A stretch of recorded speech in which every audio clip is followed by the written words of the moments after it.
En la oscuridad, ellos pueden acercarse.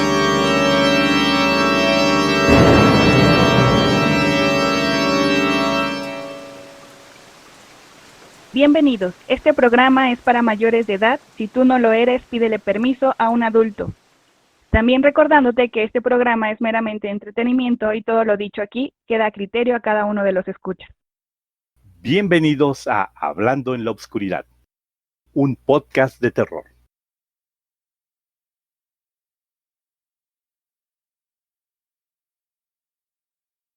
Hola, muy buenas noches. El día de hoy tenemos un participante, así que le voy a abrir el micrófono para que pueda contarnos su anécdota.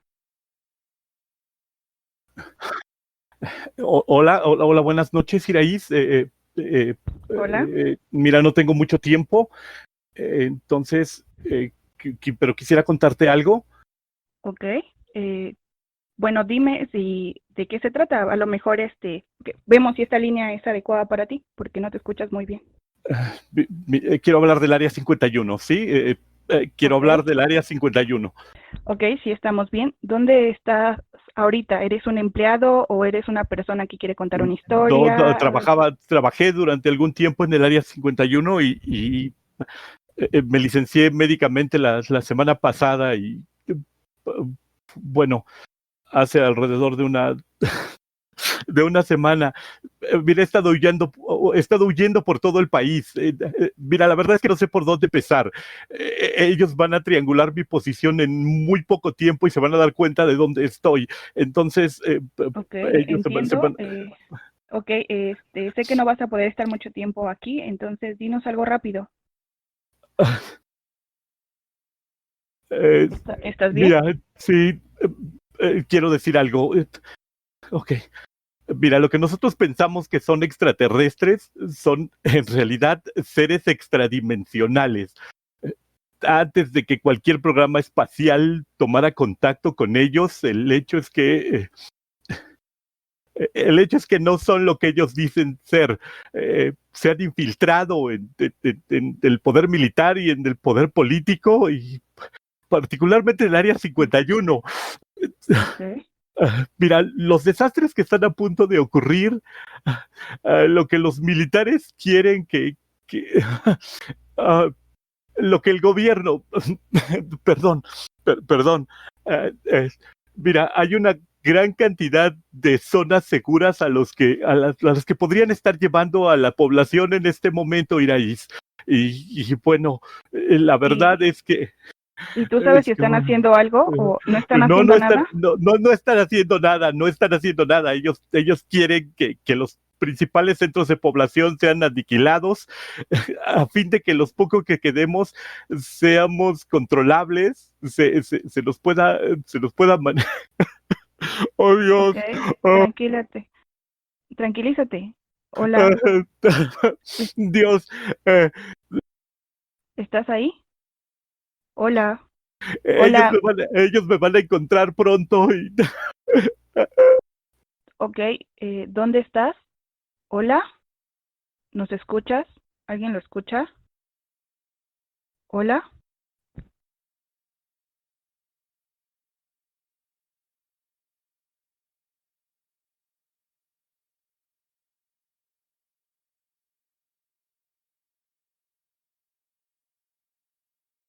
Hola, ¿qué tal? Buenas noches, muchas gracias por escucharnos. Mi nombre es Marco Antonio Santiago. Yo soy Iraís Vilchis y les agradecemos por estarnos escuchando esta noche. Bueno, esto que acaban de escuchar fue una dramatización de una llamada real del famoso programa de radio Costa a Costa de Estados Unidos. Sí, así es, el célebre locutor de radio Art Bell, que durante muchos años fue el conductor, el programa todavía sigue existiendo de Costa a Costa, pero durante muchos años el célebre Art Bell fue un teórico de las conspiraciones, un ufólogo aficionado, un descubridor de una gran cantidad de elementos fantásticos, y en una noche de, curiosamente, un 11 de septiembre de 1997, recibió lo que al día de hoy sigue siendo llamado o sigue siendo conocido como la llamada frenética, que es una llamada telefónica que palabras más o palabras menos es la que ustedes oyeron al principio del programa. Es una transcripción un poquito libre de esta llamada telefónica de un hombre misterioso cuya identidad nunca pudo ser determinada. Lo curioso del fenómeno es que inmediatamente después de que esta llamada terminó, bueno, de que se oyó el último corte, el programa se salió del aire, se quedó fuera, por ejemplo, fuera de la transmisión. Esto es algo que nunca había ocurrido en De Costa a Costa, que es un programa que suena en todo Estados Unidos. Un año después, un hombre que dijo ser el que había hecho la llamada frenética, llamó para decir que todo era una broma, que en realidad él había estado tratando de hacerle una jugarreta al programa, pero que la llamada no era cierta. Para la mayor parte de la gente eso fue como tranquilizador. Dijeron, ok, pues, simple y sencillamente una llamada misteriosa. Pero público en general, sobre todo los que aman la idea de la conspiración y de la ovnilogía, siguen creyendo que esta segunda llamada no fue hecha por el mismo hombre y que en realidad era solo un intento de desviar la atención, solo un intento de tranquilizar al mundo con respecto a la llamada, y sigue manteniéndose el hecho misterioso de que es la única ocasión que se tenga registrado que el programa de Costa a Costa fue sacado del aire. No solo la llamada telefónica fue interrumpida, sino que todo el programa se salió del aire. Okay. Y eso es muy tétrico de cierta manera, más por lo que vamos a hablar el día de hoy, ¿no crees? Así es. Mira, JC nos dice que fue diferente de la broma de la Guerra de los Mundos de Orson Welles. Sí, completamente diferente. Sobre todo porque la broma de la Guerra de los Mundos, desde un principio se sabía que era una dramatización de la novela de Herbert George Wells. Y lo que ocurrió es que mucha gente que tomó la dramatización a medio camino no escuchó las múltiples advertencias a lo largo del programa, al principio y al final, de que lo que iban a oír era un simple radioteatro. Pero demuestra hasta qué punto estamos temerosos y deseosos de que esto de la infiltración extraterrestre, de que esto de la invasión extraterrestre, la presencia extraterrestre sea cierto. Claro.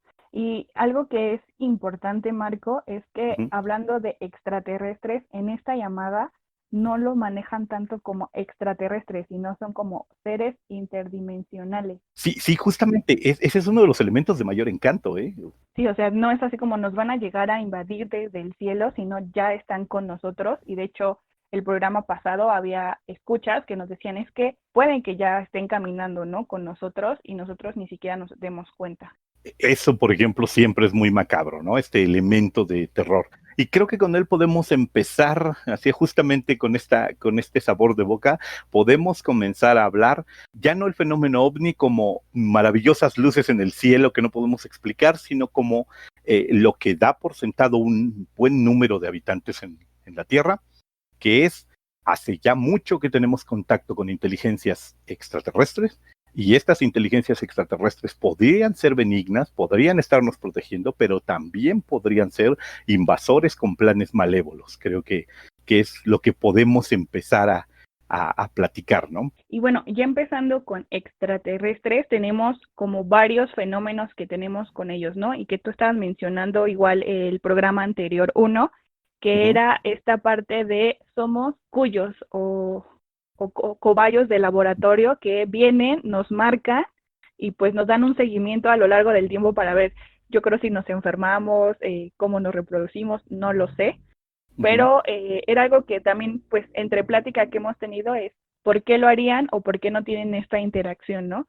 Y pues tenemos los casos de abducciones donde pues a veces las personas presentan más de una abducción, o sea, tienen como una de pequeños y luego años siguientes vuelven como a tomarlo y lo recuerdan, ¿no? O sea, dicen, vi una bola blanca o una luz, la cual me hizo que me adormeciera. Yo recuerdo que amanecí en medio del campo con marcas, con heridas, o a lo mejor amanecí cerca de mi cuarto, pero no recuerdo qué pasó o cómo llegué ahí. Sí, arranquemos por la definición, ¿no? La abducción o la definición de abducción, que es secuestro, ¿no? Literalmente, el fenómeno se popularizó mucho en los 70s y 80s a raíz de un caso muy célebre, el de Betty y Barney Hill, una pareja de mediana edad que manejando en las carreteras norteamericanas de repente afirmaba haber visto una luz brillante y haber perdido unas horas de su vida que no podían recordar, ¿no? Que no podían, que no retenían memorias específicas. Después, ambos empezaron a sufrir terrores nocturnos, había lesiones en el cuerpo de ambos que les resultaban difícil de explicar, y cuando se sometieron a una regresión hipnótica, declaraban que en mitad de la carretera habían visto una enorme nave brillante aterrizar, que esta nave los había tomado a ambos, hipnotizándolos o aturdiéndolos, que los habían subido a su nave espacial y que los habían sometido a distintas auscultaciones. Esta escena pesadillesca de siluetas con rostros sin expresión, grandes ojos, grandes cabezas, manipulando un cuerpo humano que puebla las pesadillas de una gran cantidad de personas que temen la abducción, nace en estas épocas. Y luego el cine, el teatro, los teledramas lo van a reproducir una y otra vez y la vamos a ver muy frecuentemente. Entonces, sí, uno de los pánicos naturales es este fenómeno, ¿no? El curioso fenómeno de la abducción, que ha tenido muchas caras, pero que siempre deja marcas traumáticas en la psique y a veces en el cuerpo de las personas que afirman haberlo padecido. De hecho, creo que de aquí sale no la definición, pero sino los grises, ¿no? Porque sí los describen como seres que son de este color con grandes ojos, si es que no estoy mal. Sí, de ahí nació toda la parafernalia que creció en torno a este tipo específico de extraterrestre.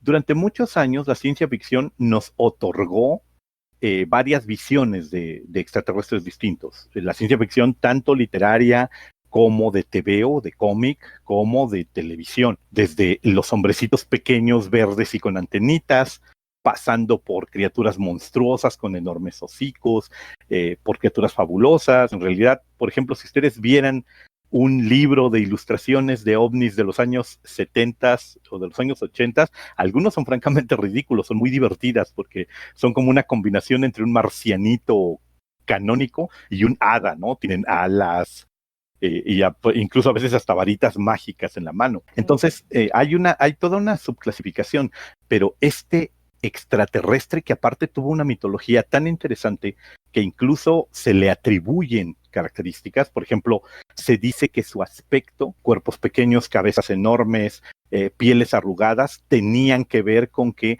era una especie que estaba experimentando una suerte como de progeria racial, pues una progeria de especie, que era precisamente una raza que había alcanzado tal índice de vejez que estaba presentando estas características en toda su especie, ¿no? Un envejecimiento acelerado, y que venían a la Tierra en un intento de crear híbridos, renovar su pool genético, renovar su sangre y salvar así a su especie que se moría. Era uno de los mitos o de los datos que daban los abducidos. Decían, estas criaturas recopilaron esperma de los hombres y óvulos de las mujeres en un intento de fertilizar y crear híbridos que consiguieran salvar a su especie. Y sí, los grises tienen allí toda una mitología detrás, toda una extensión de explicaciones de su comportamiento y de su aspecto. Y Marco, a mí me gustaría saber tu opinión con todo, como con todo lo que se ha creado alrededor de los grises,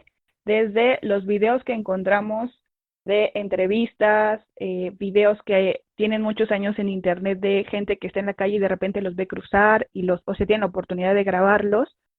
¿Tú qué opinas alrededor como de este fenómeno? Desde el que inicia de lo estoy entrevistando y dicen que son seres de un futuro, los que dicen que sí son otra especie completamente, y de la interacción que tienen con los humanos, ¿no? O sea, que ya no se ve como en un campo militar o gubernamental, sino ya en la calle, ¿no? Que estaban los niños jugando y de repente cruzó un gris. Fíjate que, o sea, aquí yo tengo serios problemas. Primero porque la idea me parece muy bonita. Yo soy de esas personas que en cuanto me dijeron hay un video de autopsia extraterrestre, me dediqué a buscarlo y a tratar de verlo, y lo cierto es, la autopsia del extraterrestre es un documento anterior a Internet en cuanto a su difusión. En Internet alcanzó cúspide y luego, bueno, hubo incluso repeticiones y variaciones. los interrogatorios alienígenas, que por lo menos conozco 3 muy bien hechos, muy bien guionizados, si lo quieren ver así, y siempre me parecieron muy evocadores, me parecieron muy bonitos. Me parece muy interesante oír a una pretendida raza extraterrestre hablando, ¿no? Sufriendo un interrogatorio en este caso. Siempre entra como te preocupas porque el extraterrestre, dices que poca que tratemos hacia la gente, luego lo crees completamente, dices, pero por supuesto que sí, en manos de los norteamericanos o en manos de cualquier militar en general, en cualquier latitud del mundo, cayera un extraterrestre, no lo van a tratar bien. Probablemente lo torturen y probablemente lo detengan de maneras poco amistosas. Y entonces ver a estos extraterrestres diciendo, enviando mensajes de paz, haciendo advertencias, siempre es muy bonito, es muy evocador. A mí siempre me ha gustado mucho, por ejemplo, la visión de la película de Robert Bien del día que paralizaron la Tierra, ¿no? De nos vienen, nos visitan y nos hacen una advertencia amistosa, ¿no? De únanse a sus hermanos en las estrellas, pertenezcan a una federación galáctica, pero compórtense o extínganse, ¿no? Desaparezcan como la bola de salvajes que son en su planeta y denle oportunidad a la siguiente especie en orden que dominará su mundo, que seguro será mucho más civilizada. Entonces, no, personalmente, digamos, el escéptico que hay en mí, no cree que ninguno de estos videos sea real, pero me gusta mucho que existan, me parece muy evocador que existan, y el mensaje que tienen la mayoría de ellos, desde mi perspectiva personal, es muy positivo. Ah, ok. Yo realmente las que he visto, que son 2, no sé si soy muy empática con las criaturas en general o con los seres, yo sí sentí feo, o sea, dije, la manera en la que los tratan, no, o sea, ningún ser, no importa de dónde sea, se merece ese trato. No, y realmente los mensajes que daban, pues, a mí, yo no he visto los mensajes como de paz, sino como la de, la están cagando humanos, o sea, dense cuenta, por favor, y ya. Y entonces sí es como un poquito desolador como pensar en un futuro, también ahorita con las situaciones como, ok, esto es muy raro, porque sí, somos una especie autodestructiva. Y realmente a mí me gustaría saber si algunos de los que nos están escuchando tienen una historia con extraterrestres o tienen una historia que les haya gustado mucho y nos guste, y bueno, les gustaría compartirla. Así están invitados, los micrófonos están listos para abrirse en el momento en el que alguno de ustedes nos diga si quiere compartirnos una anécdota, incluso si es una anécdota que no les haya pasado a ustedes, pero que les gustaría compartir con la gente que nos está oyendo y con las personas que eventualmente nos oirán en YouTube. Bienvenidos. Por ejemplo, leo aquí que Yuri dice que la gente abducida es el grupo de control. No creo, o sea, yo creo que dentro de la gente abducida estará el grupo de control, que son a los que no le hacen nada, te ponen la marquita y te van a ir a visitar o te van a ver de lejos. O sea, que solo te van a visitar una vez, te dirán, tú eres el control como buen biólogo o buen científico realmente, y solo ya no te volverán a tocar. Ok, que en el caso, por ejemplo, eso es muy interesante, ¿no? Tenemos muchos escuchas, por lo pronto ahorita de los que están conectados, tienen una idea al respecto del método científico, se han enfrentado, o sea, tenemos por ahí algunos biólogos entre la gente que nos oye y gente de ciencias que precisamente puede como comprender este salto de lo que significa tomar especímenes, sacar a alguien de su entorno natural, sacar a una especie de su lugar, por objetivos incluso hasta laudables, ¿no? Por objetivos incluso hasta aplaudibles, pero que sin embargo no dejan de ser traumáticos y estresantes para el animalito, para la especie. Entonces, creo que ellos pueden como entender muy bien, ¿no? Justo esta necesidad, preservar algo para obtener más conocimiento de eso, tomarla, forzar un poquito la situación con alguno de ellos. Y eso siempre me ha parecido muy interesante, como esta recolección científica. También por eso tenemos un amigo que espero que esté oyendo esto eventualmente, tal vez no en directo, pero sí en YouTube, que precisamente empatizaba mucho. Nuestro amigo Carlos, él sabrá a quién me estoy refiriendo, tiene mucho miedo de esta idea del secuestro extraterrestre y creo que en gran medida tiene que ver, o me atrevería a decir que tiene que ver, con la formación científica y con la idea de que mientras que un fantasma o un demonio son poco plausibles, un explorador intergaláctico sacándote de tu cama y analizándote, es perfectamente posible desde el punto de vista técnico. Sí, no, completamente de acuerdo. O sea, la gente que hace investigación no se toca el corazón para llevar a cabo o resolver sus preguntas, ¿no? Entonces, JC nos dice que se siente como res de granja. Yo digo que mejor como rata de laboratorio, ¿no? Y esperando que no acabes como las ratas de laboratorio, ¿no? Porque normalmente la gente que hace investigación en laboratorio, por seguridad o por bioseguridad, lo que haces al final de tu experimento es sacrificar para que no se salga de control. Eso es aún más macabro. Eso solo hace que un escalofrío me corra por la espina. Sí, no, y es que es la ética, ¿no? O sea, realmente a veces los experimentos que puedes llevar a cabo no puedes tener a un objeto de estudio en esa situación. O sea, es lo más ético que puedes hacer. Macabro, sí. Elena dice, pues lo que me intriga era esto de que se llevan a las vacas, pero pienso que es posible porque son sabrosas. Tal vez no se reproducen bien en otro planeta. Tal vez o tal vez no tienen chance de regresar a su planeta, solo pueden tenerlas en sus naves como vistecitos, no lo sabemos. ¿Tendrán ética los extraterrestres? Dice JC, esa es una pregunta interesante, ¿eh? Pues hay muchas desapariciones, yo creo que entra en el campo de lo posible. O sea, pensando en que son científicos y está esta parte de la ética, yo digo que sí. Y los controles, como había mencionado Yuri, son los que pueden contar de fui abducido. No sé, yo lo pienso así. Uh-huh. Mira, en cuanto a la pregunta particular de la ética, yo pienso que en todo caso el gran problema es que su ética no tiene que ser necesariamente la nuestra, es decir, no se tiene que parecer. Ellos pueden pensar, por ejemplo, que es perfectamente lícito y aceptable desde su punto de vista meramente utilitario torturar a 5,000 personas, tomando en cuenta que en el planeta hay 7,000 millones, ¿no? Lo que dicen es 5,000 es un número completamente despreciable.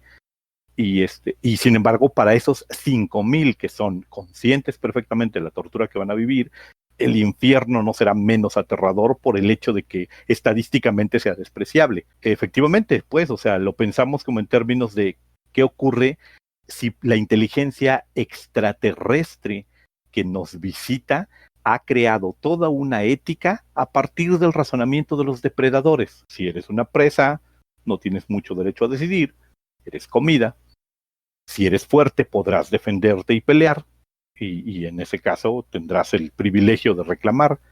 Y basado en esta lógica, esta idea de, por ejemplo, el extraterrestre reptiloide o simplemente carnívoro o depredador al nivel insecto, que considera, efectivamente, tiene una ética, pero tiene una ética en la que lo que respeta es la fuerza bruta, no respeta ninguna otra cosa. Claro. Tenemos cosas dichas ahí por Víctor y por Ociel. Víctor nos dice, de niño me daba mucho miedo la idea de los grises, pero no tanto que me llevaran, sino que un día los descubriera viendo por mi ventana en la noche. Es una gran pesadilla, ¿eh? Déjame decirte que yo también la llegué a experimentar.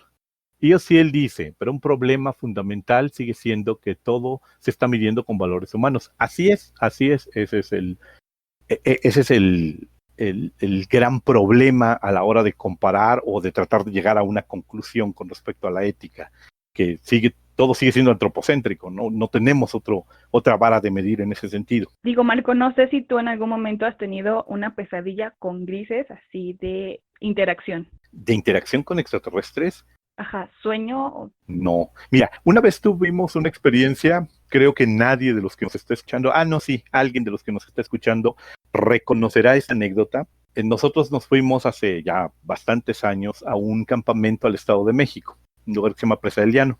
Uh-huh. Y estábamos en una tienda de campaña, estábamos unas 7, 8 personas, una tienda bastante amplia, durmiendo en mitad de la noche. Y en algún momento de la noche, efectivamente, primero por su gestión, para la mayor parte de la gente que esté escuchando eso, esto será como un dato conocido.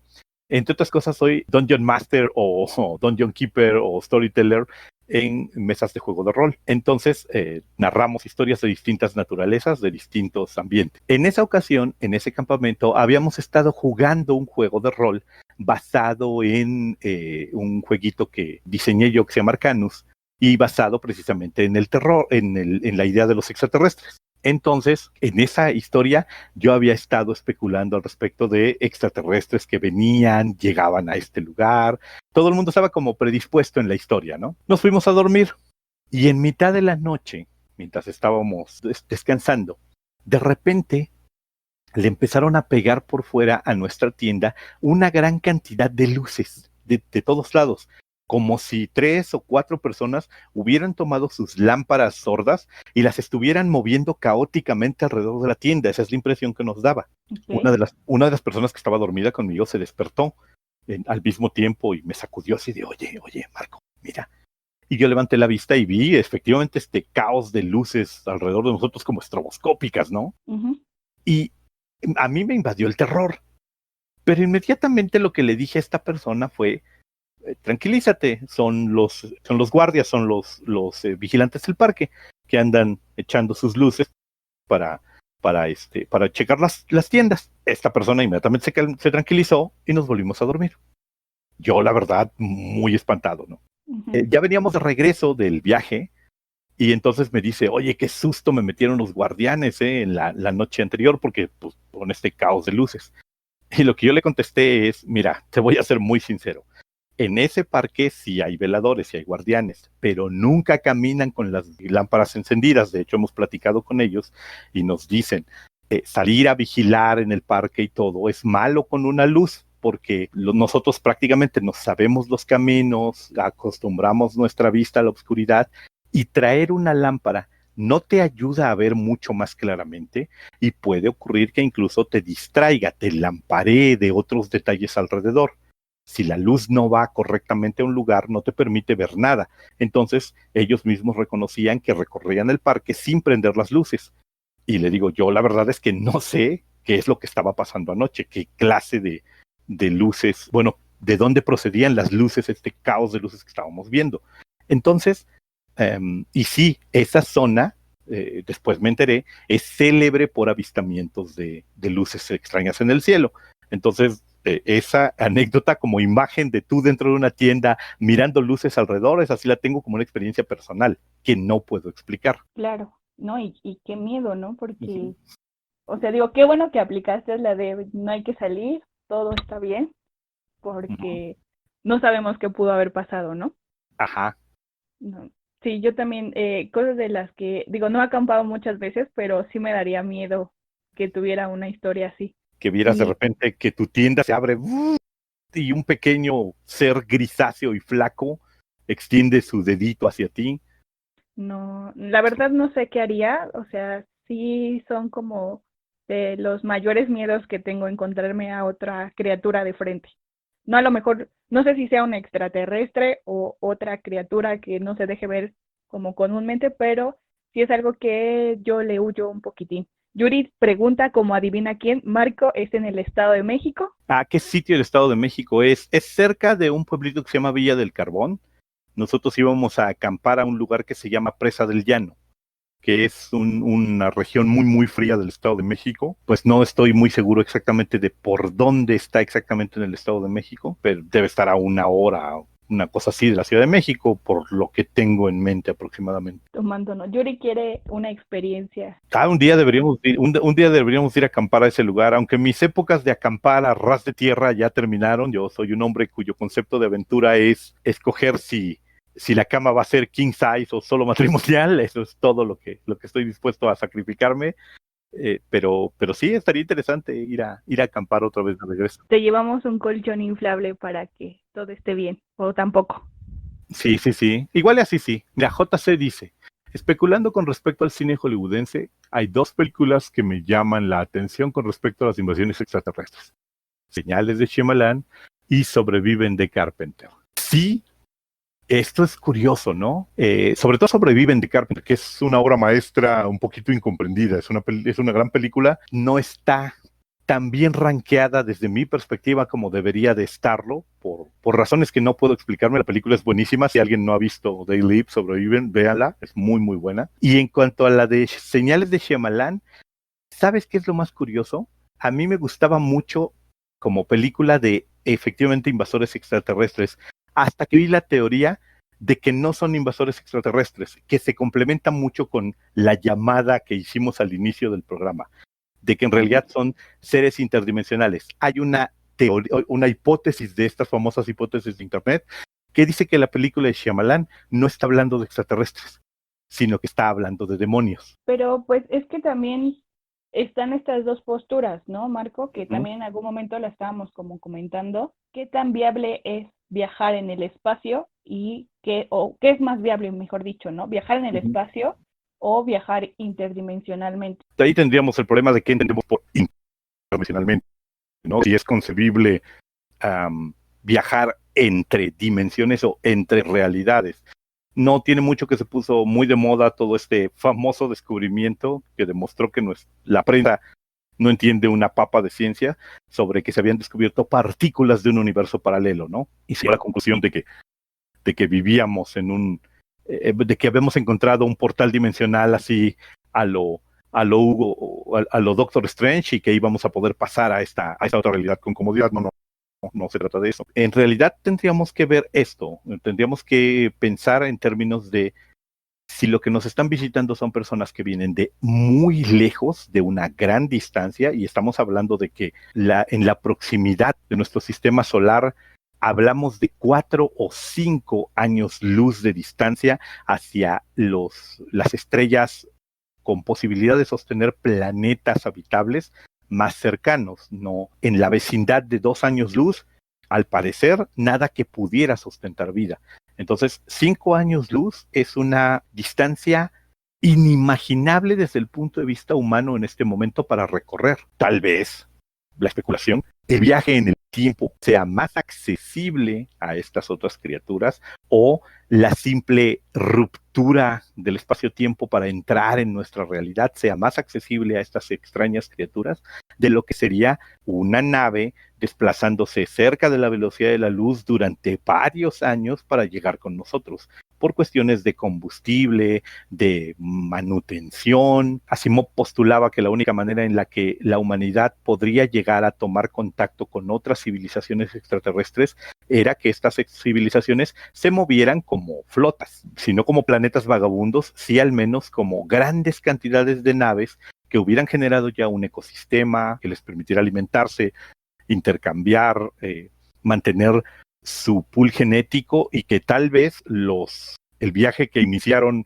los abuelos lo terminaran los nietos, ¿no? Así podrían moverse y no les importaría tanto viajar porque para ellos el espacio sería su hogar. Tal vez una civilización así se mueve hacia nosotros, no lo sabemos. Tal vez una civilización así ya tomó contacto con nosotros, no lo sabemos, no ha dejado una prueba clara, pero basado en eso están las especulaciones que están llenando este programa. Y bueno, también hablando de especulaciones, Marco, otra de las especulaciones que se han hecho a lo largo de este tema son los hombres de negro, ¿no? Que también los has mencionado anteriormente, que es esta especulación de que existe una agencia gubernamental, literal, que se encarga de mantener en secreto a estos seres, ¿no? ¿Por qué? No lo sabemos, pero pues siempre están ahí presentes, ¿no? De hecho, el cine ha hecho películas sobre esta especulación. Sí, el mito del hombre de negro. Les puedo leer algo, miren. Se supone que ocurrió en 1976, cuando el doctor Herbert Hopkins estaba trabajando en un supuesto caso de secuestro ovni en Maine, en los Estados Unidos. Él habla al respecto de que un individuo una vez que él había hecho el reporte telefónico de este avistamiento, un individuo prácticamente de manera inmediata llegó y tocó a la puerta de su casa. Lo que dice básicamente es esto: Hopkins ni siquiera se extrañó cuando un visitante extraordinario acudió a su puerta tan solo segundos después de colgar el teléfono. El hombre no tenía pelo, era calvo, sin cejas ni pestañas, vestía un traje negro, una corbata negra y una reluciente camisa blanca, todo inmaculado y perfectamente planchado. Pensé que parecía un empleado de pompas fúnebres, dijo Hopkins más tarde. El hombre también tenía un semblante de un blanco cadavérico y parecía tener los labios pintados. Aparentemente, sin extrañarse de nada de todo esto, el doctor se sentó con el extraño y charlaron sobre detalles del caso durante algún tiempo. En algún momento dado, Hopkins notó que el hombre parecía hablar más despacio, y cuando se levantó para marcharse, sus movimientos eran inestables. Sus crípticas palabras de despedida fueron: mi energía está disminuyendo, debo irme ahora, adiós. Solo después de que su huésped hubo partido, Hopkins se encontró a sí mismo sorprendido, consciente al final de lo extraño del incidente.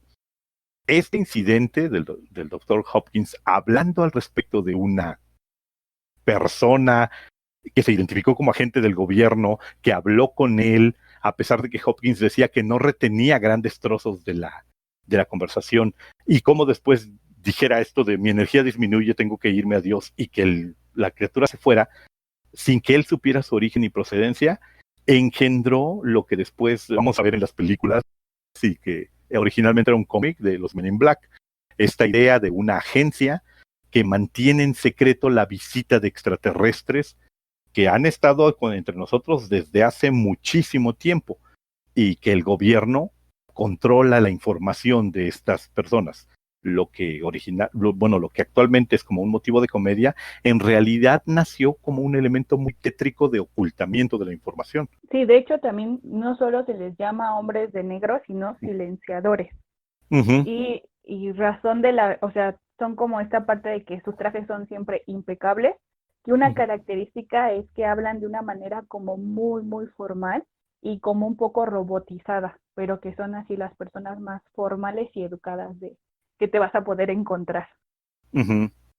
Ajá, aparte que se comportan como si estuvieran tratando de parecer el humano más correcto que existe, pero que siempre las personas que toman contacto con ellos suelen decir que sienten que esas personas no son humanos. ¿Te has encontrado con alguno, Marco? Los hombres de negro no, y espero nunca tener que encontrarme con uno. Fíjate que eso sí me aterrorizaría. La parte en donde están vinculados a mantener en secreto cosas importantes me parece francamente aterradora, porque aparte, no sé, creo que lo que voy a decir es muy tonto, pero es que sentiría yo que es como que quien me desaparece es un burócrata, y eso me parecería muy macabro, ¿no? Un burócrata quien se encargue de desvanecerte de este mundo. Bueno, que también hablando como de hombres de negro, normalmente una de las cosas que hacen y que yo encontré es que ven cuánta información tiene y qué tan grande fue como el acercamiento, ¿no? O sea, si fue como, tengo fotos de luces, por ejemplo, y las voy a mandar a un periódico, pueden llegar estos agentes y comprártelas, por ejemplo, que es una manera fácil, ¿no? Diciendo, pues, soy de gobierno, te compro tus fotografías, tus negativos, y ahí se acaba. Sí. A mí sí me da un poco de miedo la parte de, ok, si hubo un contacto, o sea, otra criatura me habló y es de otro planeta, entonces yo creo que la parte de silenciar definitivamente aplicaría. Y aparte, abre como todo una nueva vertiente. Por un lado, puedes pensar que se utilizaron como pretexto para todas esas personas que no tienen ninguna prueba, sobre todo en la época. Tal vez todos ustedes, niños que nos escuchan, no la recuerden, pero de aquella época en la que una cámara fotográfica o una cámara de filmación tenía un número limitado de minutos o de disparos, de tomas que se podían hacer. Un rollo fotográfico era valiosísimo, porque podía ocurrir que las fotografías, si no se manejaban con cuidado, no se lograran. Entonces tenías un número limitado de pruebas que podías allegarte. Actualmente todo el mundo tiene una cámara al alcance de su mano y no solo una cámara fotográfica, sino una cámara filmadora en su teléfono celular. Y la mayoría son de muy buena calidad. Entonces, hubo una época en la que estos hombres de negro y algunas otras agencias gubernamentales fueron ocupadas como pretexto por charlatanes para decir, es que vino un tipo y se llevó la cámara, vino un tipo y se llevó las fotos que tomé, vino un tipo y se llevó las partículas de metal, el objeto curioso o cualquier otra prueba que tuvieran. E incluso había los que decían, ese individuo del gobierno me secuestró y me lavó el cerebro porque tengo 2 o 3 horas perdidas. Por un lado. Y por el otro lado existe una agencia gubernamental o una agencia paragubernamental ocultando activamente la presencia de estas criaturas en la Tierra. encargado de desaparecer registros, desaparecer fotografías, silenciar testigos, acabar con cada prueba fehaciente de la existencia de contacto con inteligencias venidas de más allá de los cielos. Ambas perspectivas son macabras. Uh-huh. Sí, la pregunta es, ¿por qué? O sea, ¿por qué lo harían, no? Existe también como la teoría de que los hombres de negro, los silenciadores, ya son extraterrestres, ¿no? O sea, que son los que dicen, bueno, yo ya estoy entre la humanidad, puedo tener una vida cómoda y no voy a hacer que, si se enteran de la existencia de criaturas, yo pierda esta comodidad. Entonces nos encargamos de que lo que pueda salir o no hacia, no sé, la internet o hacia noticias sea como no creíble. Existe como esa teoría. Uh-huh.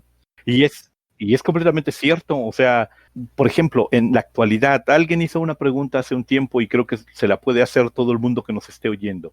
Si en este momento alguien grabara una prueba incontrovertible con su celular, una prueba incontrovertible de un evento paranormal, sobre todo de un evento extraterrestre, pongo el ejemplo, estás dormido, de repente ves luces extrañas, coges tu celular, corres a la ventana, haces unas maravillosas tomas o un maravilloso video en donde se ve inequívocamente una nave extraterrestre y te saluda un alienígena, un gris desde la ventana y se va. ¿Cuánto tiempo crees que tardará que tú subas ese video a YouTube para que centenares de personas lo despedacen acusándote de falsificador, de crear bulos? O sea, ¿cuánto tiempo tardará antes de que Jaime Maussan esté tocando a tu puerta y diciendo que te compra el video o que quiere estudiar más al respecto y de que tu vida se convierta en un mare magnum? ¿Qué posibilidades hay de que entre las toneladas y toneladas, las miles y miles de horas, yo creo que en este momento ya son millones de horas que hay de video en YouTube y en otras plataformas de video, esté una prueba incontrovertible de que nos visitan inteligencias extraterrestres? ¿Y qué posibilidad hay de que la encontremos? De que realmente localicemos una evidencia verdadera. Te lo preguntas y dices, es macabro. Sí, no, y seguramente ya en internet existe alguna prueba, ¿no? Uh-huh. Pero el punto es, ¿tú la crees?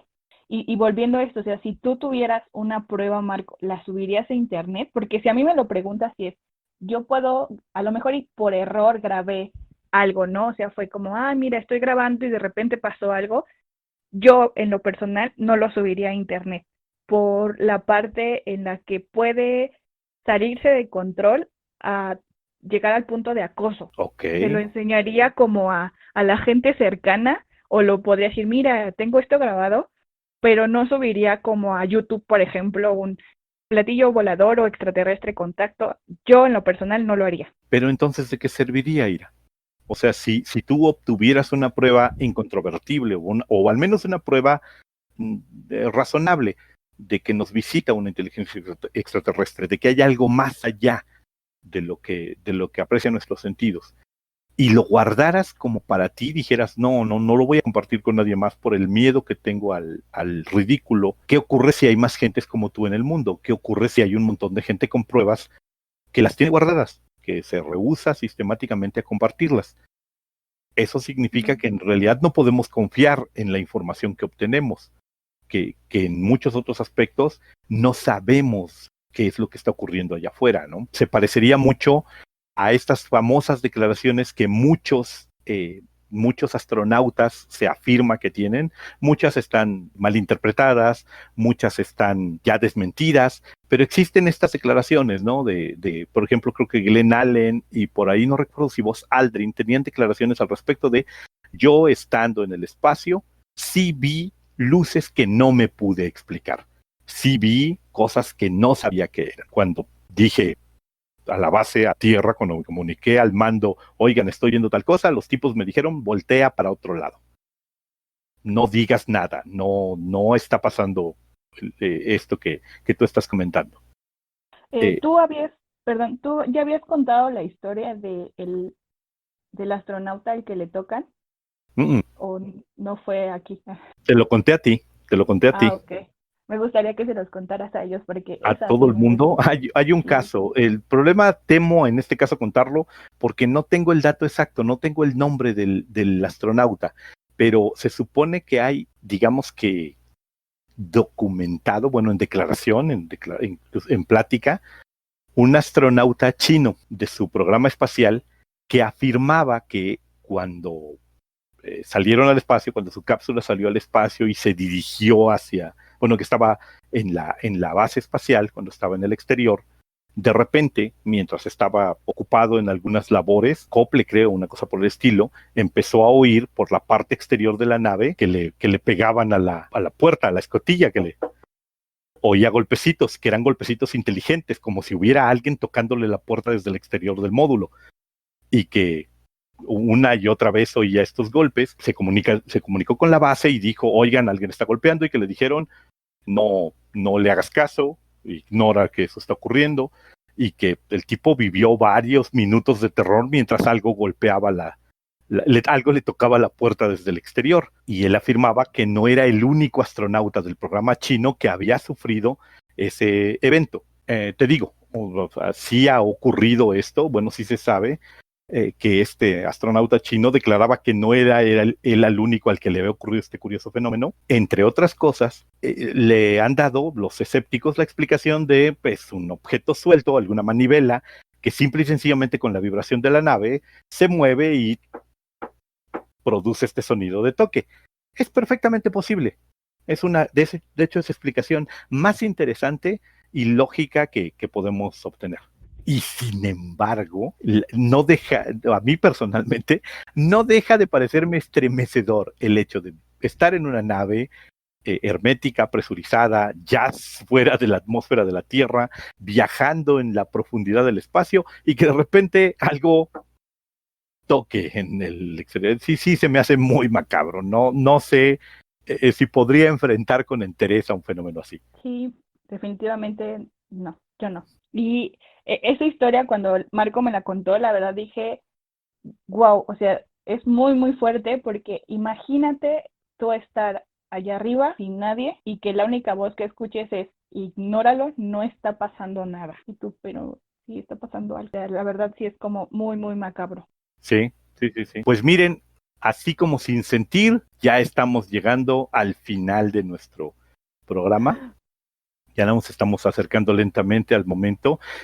Creo que el último tema que podríamos tocar, si te gusta o si te apetece, es que existe toda una especulación al respecto de los diferentes tipos de criaturas que ya caminan entre nosotros, y hay unos en especial que tienen una reputación ya construida. Sí, me encantaría muchísimo. Me gustaría que tú comenzaras porque realmente creo que el que eres o el que es experto en razas alienígenas eres tú.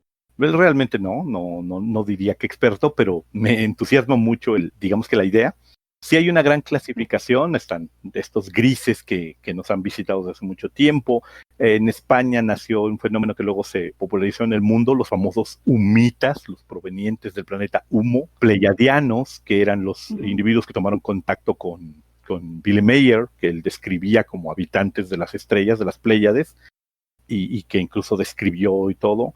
Luego su declaración se vino abajo cuando se descubrió que las fotografías de pleiadianas que él mostraba eran en realidad unas bailarinas de un programa cómico australiano o neozelandés, si la memoria no me falla, que él había tomado a través de su televisión. Pero bueno, el más célebre, uno de los más célebres infiltrados extraterrestres que viven entre nosotros son los famosos reptilianos.